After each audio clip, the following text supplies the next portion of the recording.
கண்ணியத்திற்குரிய எல்லாம் வல்ல அல்லாஹு ஜல்ல ஷானஹு தஆலாவின் நல்லடியார்களே, முஸ்லீம்களாக வாழுகிற நாம் நம்முடைய வணக்க வழிபாடுகளை நிறைவேற்றுவது போலவே நமக்கு மத்தியிலே செய்து கொள்ளுகின்ற ஒப்பந்தங்களையும் வாக்குறுதிகளையும் முழுமையாக பேண வேண்டும் என்ற தொடரிலே குடும்ப வாழ்க்கை என்ற ஒப்பந்தம் குறித்து நாம் பல செய்திகளை அறிந்து கொண்டோம். குடும்ப வாழ்க்கையில் கணவன் மனைவிக்கு செய்ய வேண்டிய கடமைகள், மனைவி கணவனுக்கு செய்ய வேண்டிய கடமைகளை எல்லாம் முறையாக நிறைவேற்ற வேண்டும் என்பதை ஓரளவுக்கு நாம் அறிந்து கொண்டோம்.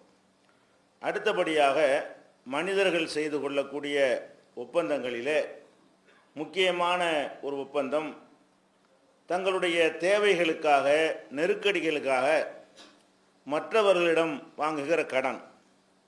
இந்த கடன் வாங்குவதை ஒரு ஒப்பந்தம் என்று கூட நம்முடைய மக்கள் புரிந்து கொள்ளவே இல்லை. கடன் என்று சொன்னால் அது திருப்பி கொடுக்கப்படாத ஒரு தர்மம், கௌரவ பிச்சை என்ற அடிப்படையில் தான் இன்றைக்கு கடன் வாங்குகிற பழக்கம் நிறைய பேரிடத்தில் இருக்கிறது.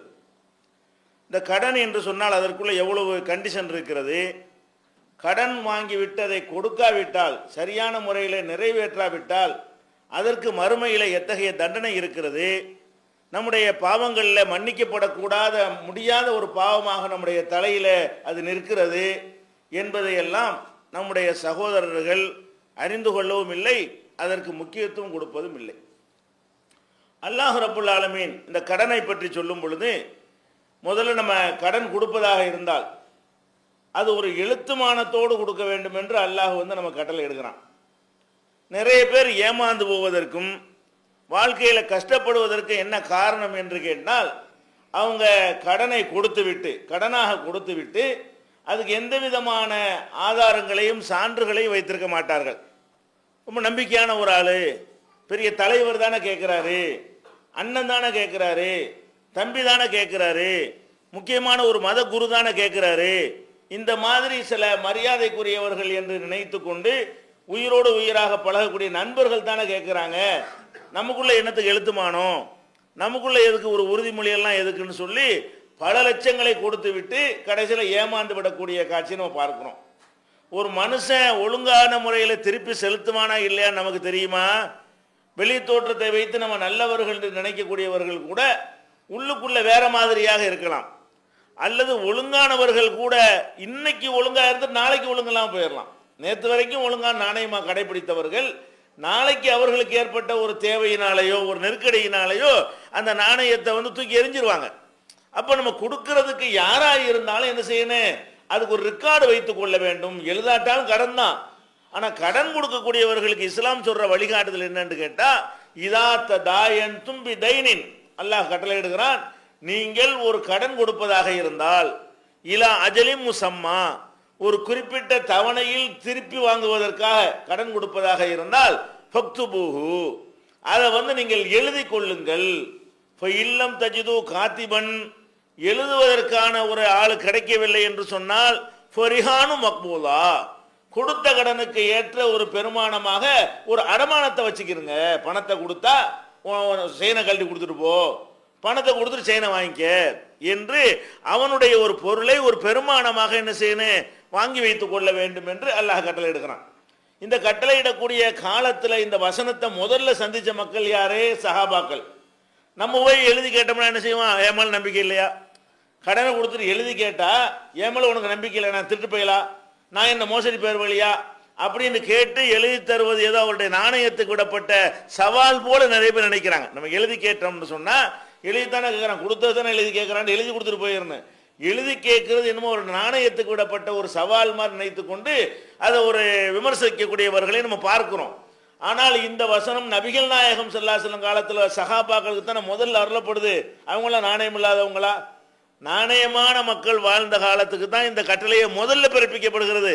நாணயம் ஒரு பிரச்சனையே கிடையாது. நீங்கள் யார் எழுதி கேட்டாலும் உன் மேல நம்பிக்கையெல்லாம் இருக்குதுப்பா, ஆனால் மார்க்கத்தில் எனக்கு ஒரு கடமை இருக்குது, அதுக்கு தான் எழுதி கேட்குறேன்ட்டு போங்க. அல்லாஹ் அந்த பொறுப்பை சுமந்துக்கிட்டான். உங்களுடைய நட்பையெல்லாம் உடைக்காத அளவுக்கு, நம்பிக்கையெல்லாம் இல்லையான்னு கேட்டு அதனால ஒரு மனஸ்தாபம் வராத அளவுக்கு அல்லாஹ் என்ன பண்ணுறான், பழியத்துக்கு எல்லாம் மேலே போட்டு விட்டு போ. இந்த மாதிரி உமல் நம்பிக்கையெல்லாம் இருக்கிறது. ஆனால் மார்க்கத்தில் எனக்கு ஒரு கட்டளை இருக்குதுல்ல, அல்லாஹ் குரான்ல இந்த சொல்றானா இல்லையா? அப்போ குரான்ல சொல்றபடி எனக்கு எழுதி தந்துரு, இதுதான் இஸ்லாத்தினுடைய கட்டளை என்று சொல்லி நாம எழுதித்தான் எந்த கடனையும் கொடுக்க வேண்டும். கடன் ஒரு ஒப்பந்தம் சொன்னா எந்த கடனை எழுத வேண்டியதில்லை. கேட்கறான், வந்தா வருது வராட்டி போகுதுன்னு எழுதிக்கிறோம். சில கடனை கொடுப்போம், இவங்க தரவா போறான், சரி கடன் கேட்கறான், சரி வராதுன்னா எழுதிக்கிற வேண்டியது. ஏன்? நம்ம அது கிளைம் பண்ண நமக்கு நாட்டம் கிடையாது. ஒரு குறிப்பிட்ட தவணையில் இவன் தரப்போறதும் இல்லை. நிறைய பேர் அப்படியும் கேட்பாங்க, கடன் சும்மா தர்மமா கேட்டா கேவலமா இருக்கும்னு சொல்லிட்டு கடன் கேட்பாங்க. கொடுக்கும்போது எப்படி கொடுப்போம்? தொலைஞ்சிட்டு போறான், இது எழுதிக்கிற தேவையில்லை. வந்தா வருது வராட்டி போகுதுன்னா நீங்க எழுதிக்கிறாதீங்க. அது வேணும், உங்களுக்கு திருப்பி வரணும், அதை வாங்கத்தான் வேணும், அது வாங்குறதுக்கு தான் நீங்க கொடுக்குறீங்க என்கிற மாதிரியான கடனாக இருந்தால் கண்டிப்பா என்ன செய்யணும்? இருக்கால ஒரு நாட்டில் சட்டப்படி எப்படி எழுதணும் அப்படி எழுதி கொள்ளணும். எப்படி எழுதினால் சட்டப்படி கிளைம் பண்ண இயலுமோ அதுக்கு தகுந்தவாறு என்ன செய்யணும்? எழுதி கொள்ற ஒரு பழக்கத்தை நம்ம எல்லாரும் உருவாக்கி கொள்ள வேண்டும். இந்த கடன் தேவைக்கு போய் காசு கேட்கிறோமே அது மட்டும் தான் கடன் நினைக்காதீங்க. எந்த ஒரு கடையில் அட்வான்ஸ் கொடுத்தா கூட கடன் தான். ஒரு பொருள் அட்வான்ஸ் கொடுக்குறீங்கல்ல, அட்வான்ஸ் கொடுத்தால் அது கடன் தான். ஒரு வெளிநாட்டுக்கு போறேன்ட்டு ஒரு சர்வீஸ் நடத்துவாங்க, அவங்கள்ட்ட போய் ரூபாயை கொடுப்பீங்க. ரூபாயை கொடுத்தா கொடுத்தது ஆயிரம் வச்சிருக்கணுமா இல்லையா? நிறைய பேர் எங்க ஏமாந்து போயிடறான்னு கேட்டா, எனக்கு 1 லட்சம் ரூபாய் வாங்கிட்டு ஏமாத்திட்டான். எங்க எப்போ என்ன ஆதாரம்? இல்லை கொடுத்து நம்பி தான் கொடுத்தேன். நம்பி ஏப்பா கொடுத்த? 1 லட்சம் ரூபா ஒருத்தனுக்கு ஒரு வெளிநாட்டுக்கு அனுப்புனான்னு உன்ட்ட கேட்கறான், இப்ப அனுப்பல, இப்ப அனுப்பாம பிந்தி அனுப்புனா கடன் தானே? இப்ப நீங்க ரூபாயை கொடுத்து போட்டீங்கன்னா இப்பவே உங்களுக்கு டிக்கெட் எடுத்து ஏற்றி விட்டான்னா அது கடன் இல்லை. இன்னைக்கு ரூபாயை கொடுத்து விட்டு 1 மாசம் கழிச்சு தான் அவன் அந்த சர்வீஸ் செய்வான் என்று சொன்னால் 1 மாசம் உங்க பணம் அவன் கடனா இருக்குன்னு அர்த்தம். என்னைக்கு அந்த சர்வீஸை செய்யறானோ அன்னைக்கு தான் கடன் தீருதுன்னு அர்த்தம். அப்ப கடன்னா கேஷா வாங்குறது கொடுக்கறது மட்டும் கடன் கிடையாது. நீங்க நாளைக்கு தருவதற்காக வேண்டி ஒரு கடையில் அட்வான்ஸ் கொடுக்குறீங்க. ஒரு பொருள் டிவி வாங்கணும், ஒரு ஃப்ரிட்ஜ் வாங்கணும், அந்த கடையில் ஸ்டாக் இல்லைங்கிறான், ரூபாய் அட்வான்ஸ் வாங்கிக்கிறங்கன்னு கொடுக்குறீங்க. எழுத்துமான வேணும், என்னமாவது ஒரு ஆதாரத்தை என்ன செய்யணும்? அதுக்கு வச்சிருக்க வேண்டும். பில்லையாவது போட்டு என்ன செய்யணும்? வாங்கி வைத்திருக்க வேண்டும். குறைஞ்சபட்சம் ஒரு செக்கா கொடுத்தா கூட கொடுத்ததுக்கு ஆதாரம் இருக்கும். பணமா கொடுக்கறத விட செக்கா கொடுத்தா பேங்க்ல போட்டுருப்பானே இல்லையா, நம்ம கணக்கில் இருந்து அவனுக்கு போனுச்சு, அது கூட அவ்வளவு உறுதியானது கிடையாது. எனக்கு வர வேண்டிய ரூபாய் தான் தந்தான்றுவான்.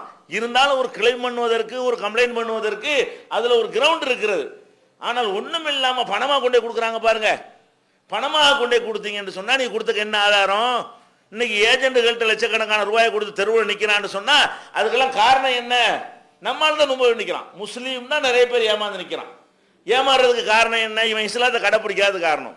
அல்லாஹ் உனக்கு என்ன வழிகாட்டுறான் அந்த மாதிரி கொடுத்திருந்தேன்னு சொன்னா நீ ஏமாந்து நிற்பியா? ரெக்கார்டு ப்ரூஃப் இருக்குமா இல்லையா? அவன் ஏமாத்த மாட்டான். அதே மாட்டிக்கிறோம், பேப்பர்ல எழுதி கொடுத்துருக்குறோம், பிரச்சனை ஆகி போயிடும், சொத்து பத்தி எல்லாம் சீஸ் பண்ணி போடுவாங்க அப்படிங்கிற ஒரு பயம் இருக்கிற அளவுக்கு நம்ம என்ன செய்யணும்? எழுத்துமானத்தோடு தான் எல்லா விதமான கடனையும் கொடுக்க வேண்டும். திருப்பி வாங்குற கடனாக இருந்தால் திருப்பி வாங்க வேண்டும் என்ற எண்ணம் உள்ள கடன். இது ஒரு முக்கியமாக கடன் கொடுக்கிறவங்க கவனித்துக் கொள்ள வேண்டும். கொடுத்து நம்ம ஏமாந்துடக்கூடாது. அடுத்து என்ன? இந்த கடன் வாங்குறவங்களுக்கு சில விஷயம் இருக்குது. கடன் வாங்குறது என்பது ஒரு விளையாட்டாக வாங்கி கொள்றோம். கடன்னா என்ன? பெருக்கிக் கொள்வதற்கு. நிறைய பேருடைய கடன் எதுக்கு இருக்குண்டா ஒரு நெருக்கடிக்கு தான் கடன் வாங்கணும். ஒரு மருத்துவமனையில் சேர்த்துட்டோம், இப்போ நம்மள்ட்ட காசு இல்லை, ஆனால் நம்ம ஏதாவது கடன் வாங்கி காப்பாற்றலைன்னா ஆளுக்கு பெரிய பிரச்சனையாகி போயிடும். நம்ம சோர்ஸ் இல்லா கூட நாளைக்கு பிச்சை எடுத்தா யார்கிட்ட தர்மமாக வாங்கியாவது பின்னாடி கொடுத்துடலாம். இதுக்கு கடன் வாங்குவதற்கு ஒரு நியாயம் இருக்கிறது. ஒரு உயிரை காப்பாற்றுவதற்கு, அல்லது கூட இடிஞ்சு விழுந்துருச்சு வீடு, தெருவில் திடீர்னு நிற்கிறோம், குடிசையில் தான் இருந்தோம், அந்த குடிசையை திடீர்னு போட்டால் தான் நாளைக்கு நம்ம குடியிருக்க முடியும், வாழ முடியும். அதுக்காண்டி ஒரு 10,000 ரூபா கடந்தாங்க, குடிசையை போட்டுக்கிறேன். இதெல்லாம் ஒரு நெருக்கடியான ஒரு தேவைகளுக்கு வாங்கலாம். ஆனால் வசதியை பெருக்கிக் கொள்வதற்கு நிறைய பேர் கடன் வாங்குறாங்க. எது கடன் வாங்குறாங்க? வசதியை அதிகமாக்கி கொள்ள வேண்டும். ஒரு கடை வச்சிருப்பாங்கல்ல, இன்னொரு கடை வைக்கிற கடன் வாங்குறது. ஏன் ஒரு கடை வச்சிருக்கிற, சாப்பிட்டுட்டு இருக்கிற, சம்பாதிக்கிற, உன்னுடைய தேவை நிறைவேறிட்டு இருக்கிறது, அப்ப இதுக்கு இன்னொரு கடை சம்பாரிச்சு வை. அது ஏன் கடனை வாங்கி இன்னொரு கடை வைக்கணும்? அப்ப நிறைவேற்ற முடியாமல் போய்விட்டா அதுக்கு என்ன ரீசன் சொல்ல முடியும்? அப்ப நம்முடைய கடன்லாம் என்ன? ஒரு டிவிங்கிற ரொம்ப அத்தியாவசிய பொருளா? டிவி வாங்க அல்ல வசதி தரலன்னா சும்மா இருக்க வேண்டியதானே? டிவி வாங்கணும், ஒரு 10,000 ரூபா கடன் தாங்க. அப்ப கடன் வாங்கி டிவி வாங்கணுமா? கடன் வாங்கி ஃப்ரிட்ஜ் வாங்கணுமா? கடன் வாங்கி ஏசி போடணுமா? அதுக்கெல்லாம் யார் போனா? இருக்கிறவன் போடுற விஷயங்கள். அல்லாஹ் தந்தா போட்டுக்க, கடனை வாங்கி போட்டு. உனக்கு வசதி இருந்தா இன்னைக்கே போட்டிருப்பிய. நீ உன்னிடத்துல வசதி இருந்தால், அதுக்குரிய கெப்பாசிட்டி சக்தி இருந்தால் நீ கடன் வாங்கி இருக்க மாட்ட. இப்ப இருக்கிற காசை கொண்டே போட்டிருப்ப. இவ்வளவு காலமா உனக்கு போட முடியலன்னு சொன்னா இந்த வாங்கின கடனை மட்டும் எப்படி கொடுப்ப? கொடுக்க இயலாது, கொடுக்க இயலாது. அப்ப நம்ம என்ன வாங்கணும்? நம்மளுக்கு அந்த சக்தி இருந்தால், தேவை இருந்தால் தான் வாங்கணுமே தவிர அத்தியாவசியத்துக்கு கடன் வாங்குறதுங்கிற ஒரு பழக்கத்தை உண்டாக்கி கொள்ள வேண்டும். பெருக்கிக் கொள்வதற்கு கடன் வாங்கக்கூடாது. அதிகப்படுத்தி ஒன்றை ரெண்டாக்குவதற்கு என்ன செய்யக்கூடாது? கடன் வாங்கி கொள்ளக்கூடாது. அது பெரிய சுமையாக நம்ம தலையில வந்து நிற்கி நிம்மதி இழந்து போயிடும் உலகத்திலையும். மார்க்கத்தில் எடுத்து பார்த்தா என்ன சொல்றாங்க ரசூல் ஸல்லல்லாஹு அலைஹி வஸல்லம்? யுக்ஃபருல் ஷஹீதி குல்லு தம்பின் இல்ல தைன். பாவங்கள் இருக்குல்ல, உயிர் தியாகம் செய்த ஷஹீதுக்கு வந்து எல்லா பாவமும் மன்னிக்கப்பட்டது. ஒருத்தன் அல்லாஹ்வுக்காக உயிரை தியாகம் பண்றான்ல, அவனுக்கு அல்லாஹ் என்ன பண்றான்னா தனியா ஸ்பெஷலா தௌபானம் செய்ய வேண்டியதில்லை. உயிரை தியாகம் செஞ்ச காரணத்தினாலேயே அவனுடைய பாவங்கள் எல்லாம் மன்னிக்கப்பட்டது. அது அல்லாஹ்வுக்காக இஹ்லாஸோட செஞ்சிருக்கணும். வேற மாதிரியான இருந்தால் செல்லாது. கரெக்டா இருந்தால் அவனுடைய பாவங்கள்லாம் மன்னிக்கப்படுதுன்னு சொல்லிவிட்டு இல்ல தைன், கடனை தவிர. இப்போ கடனை பாவத்தில் சேர்க்கிறாங்க. நம்ம ஏமாத்தவா செஞ்சோம், மோசடியா பண்ணணும், சொல்லித்தானே வாங்கணும், ஆனால் அது பாவமா. அப்ப ரசூல் ஸல்லல்லாஹு அலைஹி சொல்றாங்க யுக்ஃபருல் ஷஹீதி குல்லு தம்பின் இல்ல தைன். உயிர் தியாகியாக இருந்தாலும் அவனுடைய எல்லா பாவங்களும் மன்னிக்கப்படும், கடனை தவிர. ஏன்? கடன் வந்து மனுஷன் சம்பந்தப்பட்ட விஷயம். அல்லாஹ்வுடைய விஷயத்தை அல்லாஹ் மன்னிப்பான். கடனை அல்லாஹ் மன்னிக்க மாட்டேங்கிறான்னு கேட்டா, உங்கள்கிட்ட நான் கடன் வாங்கிட்டா உங்களுடைய ஹக்கு அது. அப்ப உங்களுக்கு நான் நியாயம் வழங்க திருப்பி தராத வரைக்கும் அல்லாஹ் மன்னிக்க மாட்டான். மன்னிக்கலன்னா என்ன ஆகும்? மறுமை நாளில் வந்து அது கிளைம் பண்ணுவாங்க.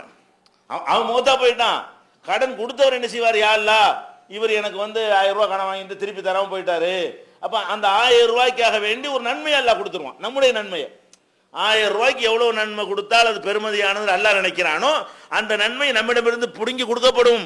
கடன் அதிகமாக இருந்தால் நம்ம அமல்லாம் அங்கிட்டு போயிடும். நம்ம செஞ்ச அமல்கள் எல்லாம் அடுத்தவனுக்கு போய் சேர்ந்துரும். அப்ப அது மன்னிக்கப்படாதுங்க. மன்னிக்கப்படாது என்ன அர்த்தம்?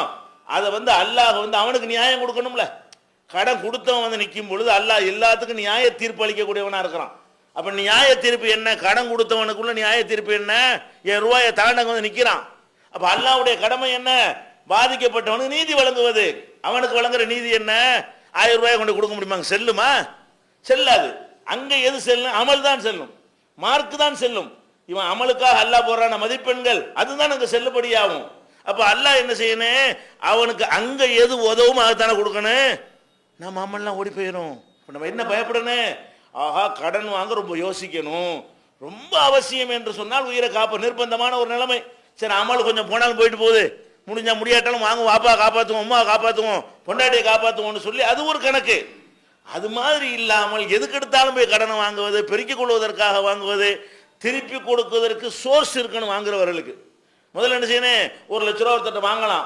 ஒரு வீடு கட்டிக்கிட்டு இருக்கிறோம், ஒரு பத்தாக்குறை ஆயிடுச்சு, இன்னும் 1 லட்ச ரூபா இருந்தால் இது முடிச்சிடலான் இருக்கிறது. வாங்கலாம். எப்போ வாங்கலாம்? இந்த 1 லட்ச ரூபா வருமா நமக்கு? நமக்கு அந்த மாதம் 2000 ரூபாய்க்கு மேலே வராது, திங்கிறதுக்கு தான் சரியா வரண்டா. நம்ம எப்படி வாங்குறது? எப்போ வாங்கினேன்? இந்த அந்த வீடு ஒன்று இருக்கு வித்தா வரும், இந்த அது ஒன்று இருக்கு வித்தா வரும், இந்த ஒரு 5 லட்ச ரூபா தரணும், அதை வாங்கி கொடுத்துடலாம். இப்படிதான் இருக்கணும். கடன் வாங்கக்கூடியவர்களுக்கு அதை திருப்பி செலுத்துவதற்கு என்னமாவது அதுக்கு முகாந்திரம் பிரகாசமா அவனுக்கு தெரியணும். தெரிஞ்சா தான் வாங்க முடியும். நிறைய பேர் என்ன செய்யறான்? அவன் வீட்டை பெருசா கட்டுறதுக்கு வாங்குறான். வாங்கும்போது எப்படி வாங்குறான்னு கேட்டா அவனுக்கு கண்டிப்பா திருப்பி கொடுக்க இயலான்னு அவனுக்கு தெரியும். அவனுக்கு வர்ற நிர்ணயித்த வருமானம் தான், அதுக்கு மேல எந்த ஒரு வழியும் இல்லை. சொத்து பத்த நகை நட்டை வித்துட்டு கூட கொடுக்க ரெடியா இருக்கணும்.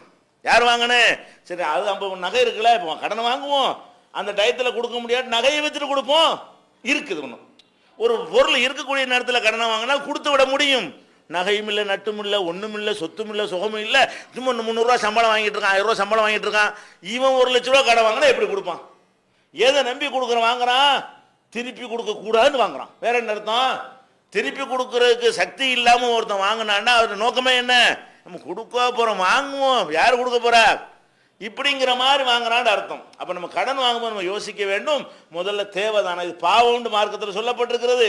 மூத்தா போயிட்டா நம்முடைய அமல்லாம் அங்கிட்டு போயிடும். நம்ம செஞ்ச நல்லறங்கள் எல்லாம் பிடுங்கி அல்லாஹ் அவனுக்கு கொடுத்துருவான். அவனுக்காக வேண்டி நம்ம தொழுத நம்ம நோம்பு அவனுக்கு கொண்டு கொடுக்கறதுக்காக தொழுகிறோம். அப்ப அடுத்தவர்களுக்கு நம்முடைய அமல்களை பங்கு வச்சு கொடுக்கறதும் கடன் வாங்குறதும் ஒண்ணு. அப்ப கடன் வாங்க நம்ம என்ன யோசிக்கணும்? கடையில கடன் வாங்கினாலும் சரி, தனி நபர்கிட்ட கடன் வாங்கினாலும் சரி, அதுக்கு தேவையான்னு பார்த்து வாங்குங்க. அந்த தேவைன்னு பார்த்து வாங்கினா கூட அதுக்கு சோர்ஸ் ஏதாவது நமக்கு வருமானம் இருக்குதா, திருப்பி செலுத்துறதுக்கு நம்மகிட்ட கெப்பாசிட்டி இருக்குதா, இதெல்லாம் அந்த ஒப்பந்தத்தில் அடங்குறது. இன்னும் சொல்ல போனா ரசூல் ஸல்லல்லாஹு அலைஹி வஸல்லம் அவர்கள் அதிகமாக கடனிலிருந்து பாதுகாப்பு தேடுவார்கள். அல்லாஹும்ம இன்னி அஊது பிக்க மினல் மஅஸமி வல் மக்ரம், இறைவா பாவத்திலிருந்தும் கடனிலிருந்தும் உன்னிடத்தில் நான் பாதுகாப்பு தேடுகிறேன். பாவத்தையும் கடனை சமமாக்கி பாவம் செய்யாம பாதுகாப்பு தேடுறதுக்கு அர்த்தம் நமக்கு விளங்குது. ரசூல் ஸல்லல்லாஹு அலைஹி வஸல்லம் எதுல பாதுகாப்பு தேடுறாங்கன்னா, யா அல்லாஹ் என்னை கடன் வாங்க விட்டுறாத, பாவம் செய்யவும் விட்டுறாத, கடன் வாங்க விட்டுறாத. அப்ப பாவத்துக்கு அடுத்த நிலையில் எது நிக்கிறது? கடன் நிக்கிறது. கடன்ல இருந்து பாதுகாப்பு தேடணும். யா அல்லாஹ் கடனாளியா மட்டும் என்ன ஆக்கிவிடாது, யார்கிட்டையும் எந்த நேரத்திலையும் கடன் வாங்குற நிலைக்கு தள்ளிடாத. கொஞ்சம் மன உறுதி ஸ்டடி பண்ணிட்டோம்னா கடன் வாங்க மாட்டோம். ஒரு சின்ன ஸ்லிப்பிங்ல வாங்கி போடுறோம், கொஞ்சம் வேணாம் இருக்க வச்சு சமாளிப்போம்னா செத்துக்கணும் போயிட மாட்டோம். நாம் நிம்மதியாக இருப்போம். எவனுக்கு பதில் சொல்ல தேவையில்லை, தலையை குனிய வேண்டியதில்லை, பள்ளிக்கு வேண்டியதில்லை, காலில் விழ வேண்டியதில்லை. அதெல்லாம் வர கொஞ்சம் உறுதிப்பாடு காட்டிக்கிற வேண்டியதான். அப்போ அது அல்லாஹ்விடத்தில் முறையிட்டு வந்தால் அந்த உறுதிப்பாடு வந்துடும். நம்ம என்ன செய்யணும்? யாராவது நம்ம கடன் வாங்காமல் அல்லாட்ட என்னைக்கா உங்கள் வாழ்க்கையில் பாதுகாப்பு தெரிவிக்கிறீங்களா? அத்தஹியாத்தில் துவாவை சொல்லி கொடுத்ததுக்காக ஓதுற ஆளுக்கு இருக்கிறாங்க. அத்தஹியாத்தில் ஓதக்கூடிய துவாவில் இது வருது. ஒரு துவாவில் அதை வேண்டாம் ஓதிருப்பாங்களே தவிர பர்பஸாக நீங்கள் துவா செய்யும் பொழுது இறைவா பணத்தை கொடு, காசை கொடு, பிள்ளைய கொடு, சொத்தை கொடு, சுகத்தை கொடுலாம் கேட்டீங்களே, இறைவா எனக்கு கடன் இல்லாத ஒரு வாழ்க்கையை கூட நம்ம எப்பாவது கேட்டோமா? கடனை வாங்காம என்னை ஆக்கிரு, எவன்ட்டையும் நான் கடன் வாங்கக்கூடாது, அந்த மாதிரி ஒரு நிலை எனக்கு தான் நம்ம கேட்டிருக்கோம், விரும்பி இருக்கிறோமா? அப்ப ரசூல் ஸல்லல்லாஹு அலைஹி வஸல்லம் என்ன சொல்றாங்க? அல்லாஹும்ம இன்னி அஊது பிக்க மினல் மஅஸமி வல் மக்ரம், பாவத்தில் இருந்தும் கடனில் இருந்தும் நான் உன்னிடத்தில் பாதுகாப்பு தேடுறேன். அப்ப சஹாபாக்கள் கேட்கிறாங்க, அல்லாஹ்வுடைய தூதரே, நாங்கள் உங்களை கவனிச்சுக்கிட்டு வர்றோம், ரொம்ப அதிகமாக கடனை விட்டு பாதுகாப்பு தேடுறீங்களே ஏன்? அப்ப கடனை விட்டு ரொம்ப பாதுகாப்பு தேடுகிறாங்க. சஹாபாக்கள் கேள்வி கேட்கிற அளவுக்கு எத்தனை விஷயங்களை விட்டு பாதுகாப்பு தேடுறீங்க, இதுக்கு மட்டும் என்ன அவ்வளவு ஜாஸ்தியா கேட்குறீங்க? அப்ப ரசூல் ஸல்லல்லாஹு அலைஹி வஸல்லம் சொல்றாங்க, ஒருத்தன் கடன் வாங்கினான்னு சொன்னா அது நிறைவேற்ற மாட்டான், நிறைவேற்றாததுக்கு பொய் சொல்லுவான், அதனால பாவி ஆயிடுவான், அதுக்கு தான் தர்றேங்கிறாங்க. அப்ப கடன் வாங்கினா நிறைவேற்ற இல்லாமல் போயிடுவான், பெரும்பாலும் தான் நடக்க போகுது. அப்ப அதுக்கு தான் ரசூல் ஸல்லல்லாஹு அலைஹி வஸல்லம் செய்றாங்க, கடன் ரூபாய் வாங்குறவன் நீங்க பாக்குறீங்க, திருப்பி கொடுப்பதற்கு இடையில எத்தனை தடைகள் வரும், எத்தனை முட்டுக்கட்டை வரும், எத்தனை பொய், எத்தனை ஃப்ராடு, அவ்வளவு சமாளிச்சு ஆகணும். வெள்ளிக்கிழமை தர்றோம் எதை நம்பி சொல்லியிருப்போம், நெசமா நம்பி கூட சொல்லியிருப்போம், நமக்கு தரவன் போயிருப்பான், ஒளியும் கடன் கட்ட வந்து என்ன செய்வோம், அவன் இல்லையே வெளியே போயிட்டார, இப்படி எல்லாம் நிறைய பொய் சொல்ல வேண்டிய நிலைமை எல்லாம் உருவாகும். அப்ப கடன் வாங்குவதிலிருந்து நான் ஏன் பாதுகாப்பு தர்றேன்னு சொன்னா, வாக்குறுதி மீற வேண்டி வருது, பொய் சொல்ல வேண்டி வருது, அதனால பாவம் செய்ய வேண்டிய நிலைமை ஏற்படுது, அதனால இந்த கடனில் இருந்து நான் வந்து பாதுகாப்பு தேடிக்கொண்டிருக்கிறேன் என்று நபிகள் நாயகம் ஸல்லல்லாஹு அலைஹி வஸல்லம் சொல்றாங்க. இன்னும் சொல்ல போனா, ஒரு மனிதர் இறந்த பிறகு அவருக்காக ஜனாசா தொழுவணும். ரசூல் ஸல்லல்லாஹு அலைஹி வஸல்லம் காலத்துல அவங்க தான் ஜனாசா தொழுவிப்பாங்க. ஏன்னா அவங்களுடைய பிரார்த்தனைக்கு வெயிட் கூட தானே, அவங்களுடைய பிரார்த்தனை எல்லாருக்கும் கிடைக்கணுங்கிறதுக்காக வேண்டி யார் மௌத்தா போனாலும் அவங்க தான் ஜனாசா தொழுவிச்சு ஆகணும்னு விதியை அவங்கள ஆக்கி கொண்டார்கள். இது மார்க்கத்தில் சட்டங்களை யார் வேணாலும் தொழுதுக்கலாம், அவங்க விடவே மாட்டாங்க, ஜனாசா தொழுவிக்கிறத விடவே மாட்டாங்க. சில நேரங்களில் ஒரு சாதாரண அற்பமான ஆள் தானேன்னு ஒரு ஆள் பள்ளிவாசலில் கூட்ட பெருக்க இருந்தார், அவர் இறந்து போயிட்டார், அவர் ராத்திரிலே கொண்டு அடக்கிவிட்டாங்க ரசூலுல்லாஹ்வுக்கு சொல்லாம. அப்போ மறுபிற கேட்குறாங்க, ஒரு ஆள் கூட்டி பெரிய இங்கே அவர் நேத்த மூத்த ராத்திரி அடக்கிட்டோமே அப்படிங்கிறாங்க. அப்போ ரசூல் ஸல்லல்லாஹு அலைஹி வஸல்லம் போய் கேட்டு எந்த இடத்துல அடக்குனீங்கன்னு கேட்டு அந்த கபரு கிட்ட போய் நின்று ஜனாசா தொழுகிறாங்க. என்னுடைய துவா அவருக்கு கிடைக்க வேண்டும், என்னுடைய காலத்தில் வாழ்ந்த ஒவ்வொருவருக்கு என்னுடைய பிரார்த்தனை ஜனாசா தொழுகைங்கிற அவருக்கு செய்கிற துவா தானே, இறைவா அவருடைய பாவத்தை மன்னிப்பாயாக, இவருக்கு மறுமையை வெற்றிகரமாக்கி தருவாயாக, அந்தஸ்தை உயர்த்துவாயாக வருது அந்த கருத்து. இதை சொல்வதற்கு இந்த துவாவை நான் செய்ய வேண்டும் என்று ஆசைப்படுகிறேன். அப்போ ஜனாசாக்களுக்கு வந்து ரசூல் ஸல்லல்லாஹு அலைஹி வஸல்லம் துவா செய்கிறத அவ்வளவு விரும்பி இருக்கிறாங்க, தேடி போய் செஞ்சிருக்கிறாங்க. அந்த ரசூல் ஸல்லல்லாஹு அலைஹி வஸல்லம் அவர்கள் ஒரு ஆளுக்கு 2 பேருக்கு ஜனாசா தொழுவ மாட்டாங்க. ஒரு ஆள் தற்கொலை செஞ்சவர், அதை விட்டுருவோம், அது டாபிக் இல்லை. இன்னொரு ஆள் கடனாளிக்கு தொழுவிக்க மாட்டாங்க. ஜனாசா கொண்டாந்து வச்சோன்னு என்ன செய்வாங்க, இவர் ஜனாசா இருக்காரு, இவர் கடன் வாங்கி இருக்கிறாரான்னு கேட்பாங்க. ஆமா. இந்த கடனை தீர்க்கிறதுக்கு ஏதாவது விட்டுட்டு போயிருக்கிறாரா? ஆமா. அப்படின்னா தொழுவிச்சிருவோம், அதை கொடுத்துருங்க, கடன் கொடுத்துருங்கன்னு சொல்லி பணத்தை வச்சு 1 லட்ச ரூபா கடன் வச்சிருக்காரு, 2 லட்ச ரூபா இருப்பு இருக்குது, வீட வாசல இருக்குதா, இதை வச்சு கடனை கொடுத்துடலாம்ல, தொழுவிச்சிருவாங்க. இவர் கடன் விட்டுருக்கிறாரா? ஆமா. எவ்வளோ வச்சிட்டு போயிருக்கு? ஒன்றும் வச்சிட்டு போகல, நீங்களும் தொழுவிச்சுக்கிறீங்க, நான் தொழுவிக்க மாட்டேன். ஏன்? மன்னிக்கப்படாதுன்றிருக்க. எப்படி தொழுவிச்சோன்னு கடனில் தப்பிச்சிருவார் இவர், வேஸ்ட்டு. நான் போய் மெனக்கட்டு இவருக்கு துவா செஞ்சு கடைசியில் இவர் கடங்காரனுக்கு கம்ப்யூட்டர் கொடுக்க போகிற நிச்சயம், அல்லாஹ் இதை மன்னிக்க போகிறது இல்லை, நான் கேட்டது அர்த்தமற்றதா போய்விடும், வேஸ்ட்டாக போய்விடும். அதனால தொழுவிக்க மாட்டேன்ட்டாங்க. ரசூல் ஸல்லல்லாஹு அலைஹி வஸல்லம் அவர்கள் கடனாக இருக்கக்கூடிய ஒரு ஆளுக்கு ஜனாசா தொழுகையை கூட மறுத்திருக்கிறார்கள் என்று சொன்னால், அப்ப இது என்ன, இந்த கடன்ல எவ்வளவு பெரிய அக்ரிமெண்ட் இருக்குன்னு பாக்குறீங்களா, ஒப்பந்தம் இருக்குன்னு பாக்குறீங்களா? அந்த அளவுக்கு ஒரு கடுமையான விஷயமாக இந்த மார்க்கம் நமக்கு சொல்லித் தருகிறது.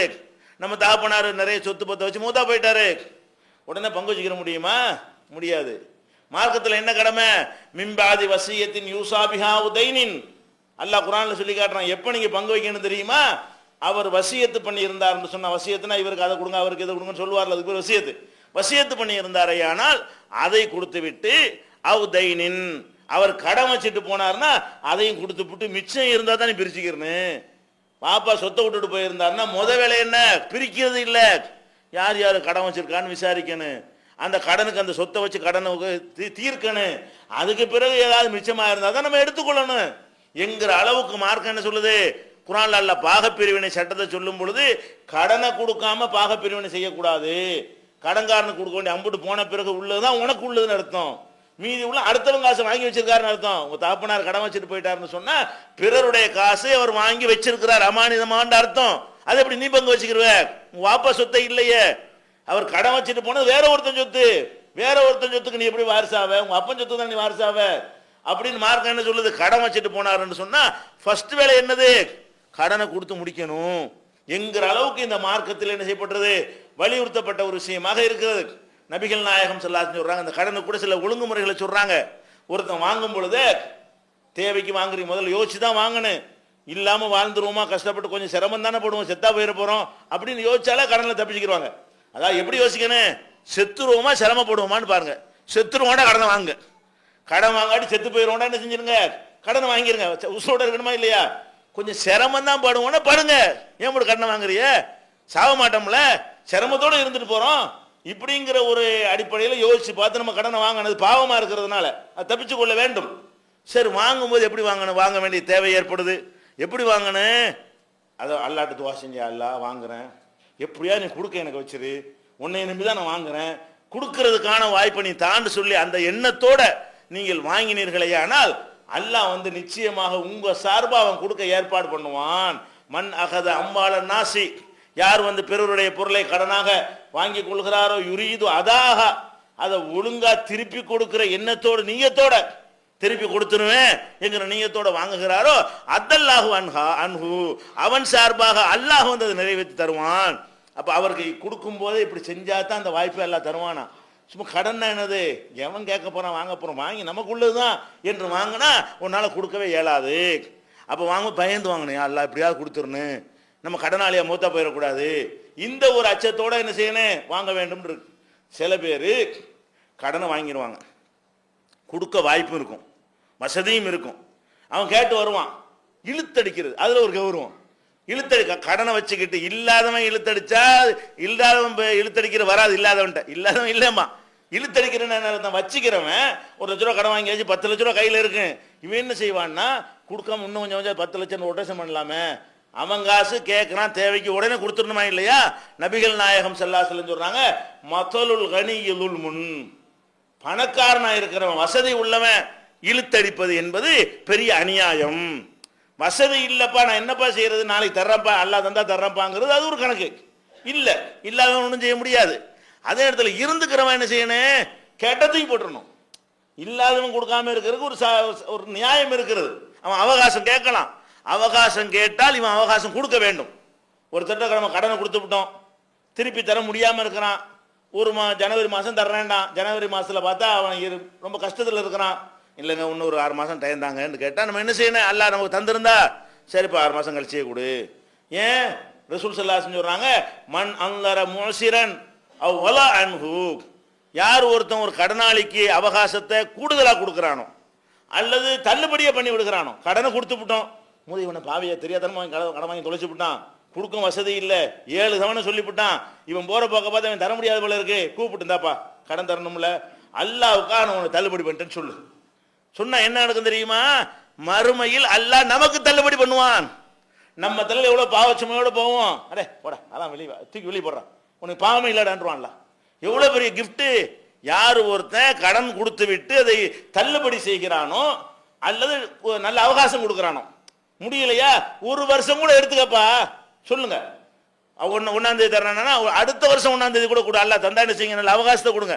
முடிஞ்சா தள்ளுபடி பண்ணுங்க, இல்லைன்னா அவகாசம் கொடுங்க. அப்படி கொடுத்தால் அல்லாஹ் அவனுடைய சுமைகள் ஒன்றை அதை எடுத்து எரிந்து விடுகிறான். அவனுக்கு போதுமான அவகாசத்தை அல்லாஹ் கொடுக்குகிறான். ஆயுள் நீட்டான்னு அர்த்தம். அந்த மாதிரி ரசூல் ஸல்லல்லாஹு அலைஹி வஸல்லம் சொல்லி காட்டுறாங்க. அப்ப இந்த கடனுக்கு இல்லாதவனுக்கு அவகாசம் கொடுக்குற விஷயம் வேற. இருக்கிறவன் அதுக்கு சாப் சொல்லி இழுத்தடிச்சு கடன் வாங்க, ஏண்டா இவனுக்கு கடன் கொடுத்தோன்னு நினைக்கிற அளவுக்கு ஆக்கணான்னு சொன்னா அது ஒரு அநியாயம். அதை கவனிச்சுக்கணும். கடன் வாங்கினவங்க கேட்டானா கையில் இருக்குதா கொடுத்துருவேன். வேற தேவைக்கு வச்சிருந்தாலும் சரி, அவன் காசை போது கொடுத்துரு, அப்புறம் மறுபடியும் பார்த்துக்கிறோம். நம்ம காசை இல்லை, அப்புறம் வேற ஒரு தேவை இருக்கு. இல்லை இருக்கு, ஆனால் வேற ஒரு தேவை இருக்கு. உன் காசுல உன் தேவையை நிறைவேற்றணும். அடுத்தவன் காசை வாங்கி வச்சுட்டு கேட்டு வரும்போது வேற ஒரு தேவை இருக்குண்டா என்ன அர்த்தம்? அது அவன் தேவையை கொடு என்கிற வகையில் நடந்து கொள்ள வேண்டும். இல்லைன்னா ஒரு அநீதி ஆகிவிடும் சொல்றாங்க. இந்த கடன் சம்பந்தமாக இன்னும் நிறைய ஒழுங்குகள் விதிமுறைகள் இருக்கிறது. அதை அறிந்து நடக்கக்கூடிய நன்மக்கள் இன்ஷா அல்லாஹ் அடுத்தடுத்த வரம் பார்ப்போம். மூன் பப்ளிகேஷன்ஸ் வெளியீடுகள்: இஸ்லாமிய அடிப்படை கல்வி, திருமுறையின் தோற்றுவாய், திருக்குரானில் அறிவியல் சான்றுகள் பாகம் 1, அர்த்தமுள்ள கேள்விகளும் அறிவுபூர்வமான பதில்களும், குரான் கூறும் ஓரிரை கொள்கை, நபி வழியில் தொழுகை சட்டங்கள், மாமனிதர் நபிகள் நாயகம், குரான் மட்டும் போதுமா, ஹதீஸ்கள் குரானுக்கு முரண்படுமா, அழகிய இஸ்லாமிய பெயர்கள், இதுதான் பைபிள், ஜனாசாவின் சட்டங்கள், ஏகத்துவமும் இணை வைப்பும், திருக்குரானின் அறிவியல் சான்றுகள் பாகம் 2, இஸ்லாம் பெண்கள் உரிமையை பறிக்கிறதா, பிறை ஓர் விளக்கம், இஸ்லாம் ஓர் இனிய மார்க்கம், நபி தோழியர் வரலாறு, குற்றச்சாட்டுகளும் பதில்களும், நோன்பு, இயேசு இறைமகனா, வருமுன் உரைத்த இஸ்லாம், உண்மை தோழர் அபூபக்கர் அலி, பெண்களுக்கான நபி வழி சட்டங்கள், அறிவுச்சுடர் அன்னை ஐசார் அலி, இஸ்லாத்தில் சொர்க்கம் நரகம், நபி தோழர்களும் நமது நிலையும், துவாக்களின் தொகுப்பு, முகைதீன் மௌலிது ஒரு ஆய்வு, குரானை எளிதில் ஓதிட, நபிகள் நாயகம் பல திருமணம் செய்தது ஏன், யாக்குத்பா ஒரு ஆய்வு, நபி வழியில் நம்ஹஜ், நபி வழியில் குழந்தை வளர்ப்பு, தராவி தொழுகை ஒரு ஆய்வு, ஜக்காத் ஒரு ஆய்வு,